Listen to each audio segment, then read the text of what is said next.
Leandro Yamin, grande Leandro Yamin. Porra, isso é monstro. Entrevistei o Conrado Juliette dia desses e ele se emocionou ao descrever a amizade com o Odinei. Cara, Odinei, você pode falar um pouco dessa amizade? Manda um abraço pra ele. Tá te mandando... E eu quero muito trocar uma ideia com ele também. Eu vou tentar, assim, ser sucinto, mas eu sei que, pra quem narrava 90 minutos, não sei se vai dar pra ser sucinto.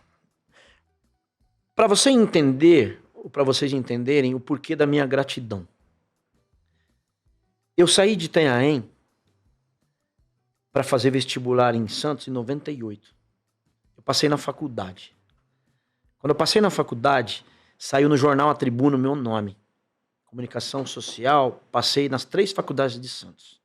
Quando eu mostrei para minha mãe o jornal, minha mãe falou assim: você é filho de pobre, você não vai conseguir pagar essa faculdade. E eu falei para ela: eu sei que não, mas olha que legal, meu nome está no jornal.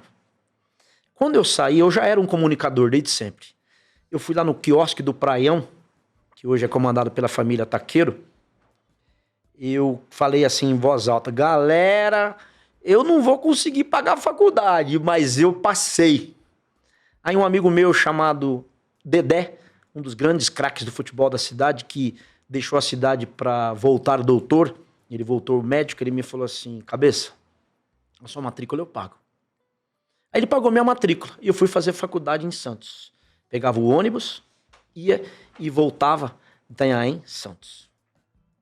Primeiro ano eu não paguei a faculdade, nem um mês. Não tinha dinheiro para pagar a faculdade. Eu ganhava muito pouco. A faculdade era muito maior do que eu ganhava.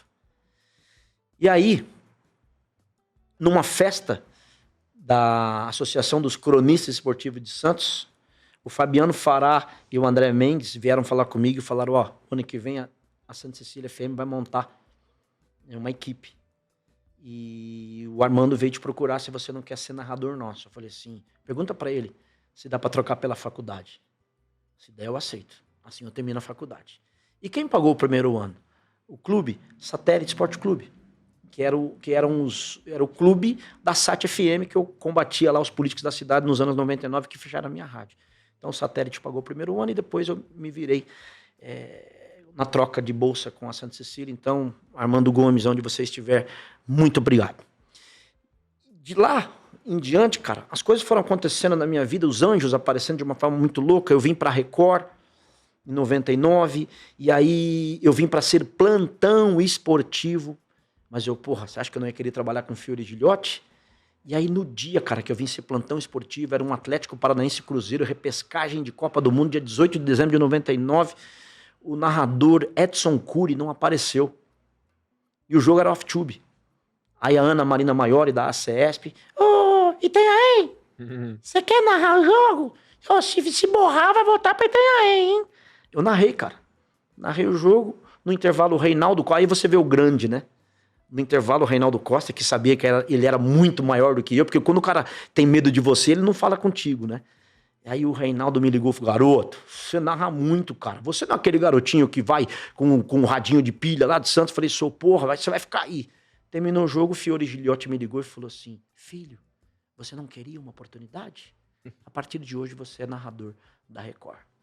Aí, cara, narrando na Record, eu fui fazer uma final de Libertadores. Me ajudem aqui, gente. Santos e Boca, 2001? 2003. 2003 eu fui narrar Santos e Boca. Ontem eu falei que 2001. Eu tava lá no Morumbi, né? Então, eu fui narrar Santos e Boca. Acabou. Eu fui narrar Santos e Boca lá no La Bombonera. Cheguei lá, cara. Não sei que cagada que aconteceu, não tinham pedido linha pra transmissão. Aí o Fiore falou assim: narra do hotel. Eu falei: Fiore, nem com cacete que eu vou narrar no hotel, você acha que eu não vou ficar aqui? Pergunta pro Calil. O Calil e o Éder Luiz me ajudaram, porque eu consegui colocar o TX e o RX na cabine deles e narrei embaixo. Como é que eu narrei esse jogo? Camisa do Boca, gorro do Boca, cachecol do Boca, e tentando narrar em castelhano, porque senão eu ia tomar um cacete do torcedor do Boca lá. Aí os caras falavam assim: Santos? Eu falei: não, eu sou São Paulo, eu sou Corinthians, eu sou Palmeiras, não, Flamengo, não, Santos não, perder Santos, enfim. E como que você narrava? O Santos virou pro ataque. Descendo o Santos pela direita, e lá vem Boca! Esqueloto! Gol do Boca! Aí eu tô vivo pra contar a história. Caralho, quando terminou o jogo, cara, o Fiore foda. Giliotti me ligou e falou assim, filho, a verba que você tem aí, não precisa trazer nota, não. Vai na melhor churrascaria, coma bem, não precisa trazer nota, tá tudo certo. E um patrocinador, chamado Segasp Sport, me patrocinou essa viagem. Quando terminou o jogo, eu voltei pra São Paulo, eu fui lá no escritório do Segasp, e o Hamilton, o Minério, o César, o Maurinho, eles me falaram assim, ó, não interessa patrocinar a Record, porque a Record não é o nosso público, mas me interessa ter você no nosso casting. Não precisa me mandar abraço, não precisa fazer nada. Nós vamos dar um valor para você, e quando você não precisar mais desse valor, você me avisa que a gente vai arrumar outro Odinei. Como não ser grato? Eu tô até fugindo do comentário da pergunta que vocês estavam falando. Para eu contar, vocês estavam falando Conrado Giliotti. do Conrado. Beleza. Cheguei em São Paulo. Depois da tribuna, cheguei em São Paulo. Eu não tinha onde dormir em São Paulo. O que eu fazia? Eu tinha um carro. Eu não tinha ainda... Eu já tinha meu primeiro apartamento lá em Santos, porque eu fui demitido da TV Tribuna. Obrigado, Eduardo Silva. Obrigado, família Santini. Eu fui demitido da Tribuna para eu receber o fundo de garantia e começar a trabalhar na Globo. E eu não tinha onde dormir aqui. Então eu andava com um colchãozinho fino no meu carro e eu ia nos lugares para dormir. E eu conheci o Conrado lá em Santos, porque o Conrado cobria o dia a dia do Santos, o Conrado é de Praia Grande, ele cobria o dia a dia do Santos para a CBN, para a Globo CBN. E eu fazia as narrações da Record e cobria o dia a dia do Santos também para a Record. E aí o Conrado me ajudou, cara. E muitas vezes o Conrado não estando lá, eu dormia na cama, que era mais confortável, mas quando o Conrado estava lá com a Thalita, que é a esposa dele, eu ia embora. Depois eu dormia com eles lá, dormia no quarto lá, dormia na sala, e foi economizando meu dinheiro, e o Conrado foi muito, muito, muito, muito importante na minha vida. O Conrado vendeu o apartamento, me ofereceu, mas eu não tinha condições de comprar, e olha como é que é a vida. Eu morava no colchãozinho da casa do Conrado e ele nunca me cobrou um centavo. Às vezes eu tentava lá pagar alguma coisa, ele ficava bravo comigo. Meu primeiro apartamento em São Paulo foi no prédio onde o Conrado me deu colchão, cara. Você tem noção disso? Eu tenho um apartamento lá, entendeu? Tenho um apartamento lá, hoje eu tenho um outro apartamento maior do lado também. E aí, quando o Conrado ele quis vender para mim, eu não tinha condições, cara, porque eu queria comprar uma casa para meus pais. E eu levei o pedreiro, que estava reformando, que depois futuramente virou minha casa, para reformar a casa dos meus pais. E minha mãe falou assim, não, teu pai vai morrer logo. Isso foi em 2012, meu pai morreu em 2013. Eu tô ficando doente. Não quero fazer barulho aqui em casa. Aí eu tava com um amigo, com o pedreiro dele, nós voltamos para casa dele, que ele tava fazendo para a família dele, e ele me falou assim, você não quer comprar essa casa? Aí eu peguei e falei, cara, não tenho um centavo, cara. Mas eu quero. Vou comprar essa casa para minha família. Não vou comprar casa em São Paulo, eu penso muito na minha família. E aí, os anjos, tá? Por que eu tô falando de anjos? A mesma mulher que fez o financiamento do meu apartamento em Santos, que foi o meu primeiro, ela tava em Itanhaém, cara, no dia do aniversário do meu pai, não me pergunte por quê. Aí eu encontrei ela no restaurante, era aniversário do meu pai, ali em janeiro, meu pai nasceu dia 10 de janeiro, falei, Terezinha, o que você tá fazendo aqui? Ela falou, substituir uma moça aqui da Caixa Econômica. Eu falei, pô, Terezinha, aproveitando que você tá aqui, pô, acabei de ver uma casa assim, ela olhou e falou, cara, você tem score, você quer comprar? Comprei a casa. E a casa é o Clube dos Ribeiros. Todo dezembro eu vou lá, pulo na piscina e abro o clube. E meu pai conseguiu usufruir um pouquinho da casa. Um aniversário dele foi lá, o último aniversário dele foi lá, passamos Natal lá. A minha tabelinha de basquete que tem na piscina, minha mãe acertou uma cesta lá. Então, aí depois eu vim fazendo as coisas aqui. Então, quando o Conrado vendeu o apartamento dele, que eu não tinha condições de comprar, o meu amigo Cláudio, de Itanhaém, que morava lá no Canindé, pertinho do estádio do Canindé, falou assim, Odinei, fica aqui. E ontem eu fui comemorar com ele, que ontem eu quitei meu outro apartamento, ontem com o dinheiro que a Globo me deu, eu quitei. Não tenho mais nenhuma dívida, o apartamento é meu. Minha família nem sabe disso, estou furando aqui. Olha aí. E aí, esse Cláudio, eu dormia na casa dele.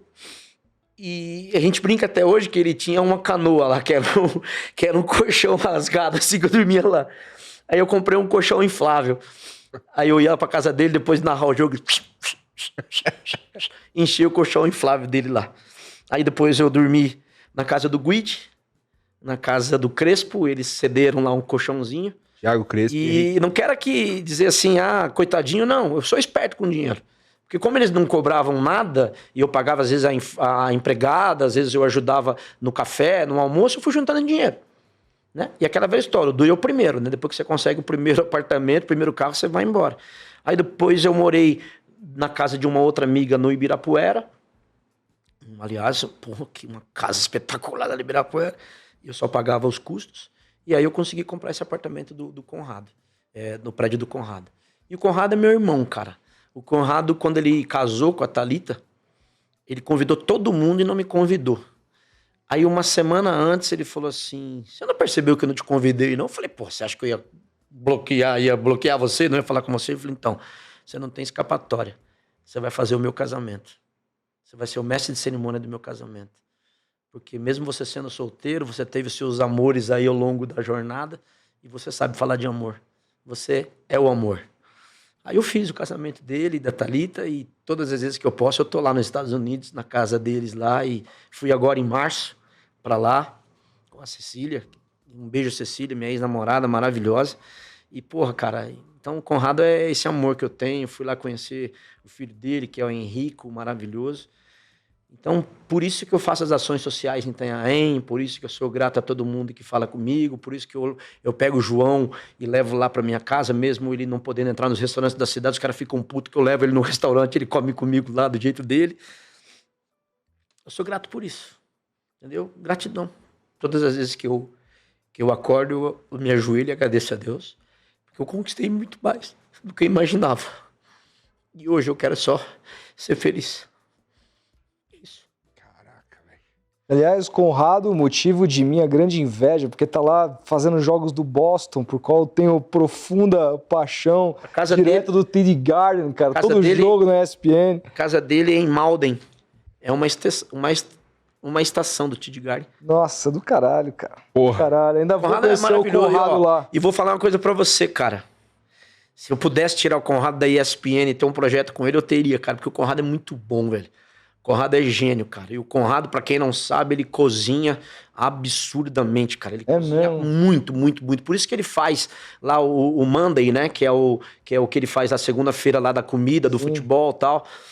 O Conrado é espetacular. Se bobear, ele tá assistindo a gente. E, cara, deixa eu falar uma coisa pra vocês aqui. Volta o corte ali, ó. Pô, eu narrei um gol com esse cara aqui, né? Você sabe disso, né? O Edson? Eu narrei um gol com esse cara aí. E esse cara me chamava de Odinei, velho.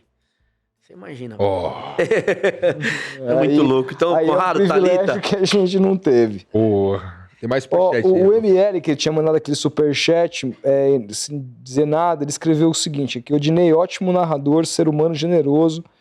Na pandemia, ele no estádio vazio, as cadeiras coloridas, estilo do Plet Mondrian. Ele entendeu como cubo mágico, avisei e me citou ao vivo, generosidade. Foi foi lá, meu Deus do céu, no Espírito Santo, o Kleber Leite. O estádio Kleber Leite, ele parece um cubo mágico. Uhum. E aí eu brinquei, falou, o estádio cubo mágico, né? Mas eu acho que eu não falei que tava lotado, não, porque dá pra entender que não era gente. Mas eu lembro de ter citado o nome dele, sim. Gratidão. O Flávio Santos diz aqui: Odinei, você é uma inspiração não só para quem acompanha futebol, mas para quem também vive aqui na Baixada Sul e se especializou no nicho do entretenimento. Um abraço de um Calunga, roteirista, redator e torcedor do Santos Futebol Clube. Calunga, ele é de São Vicente. É isso. O código 013 vai dominar o mundo, gente. Cheguei ontem lá na Gold, lá tá um monte de gente de 013 lá, cara, muito louco. 013, pra quem não sabe, é o código... É o código do DDD da... o DDD.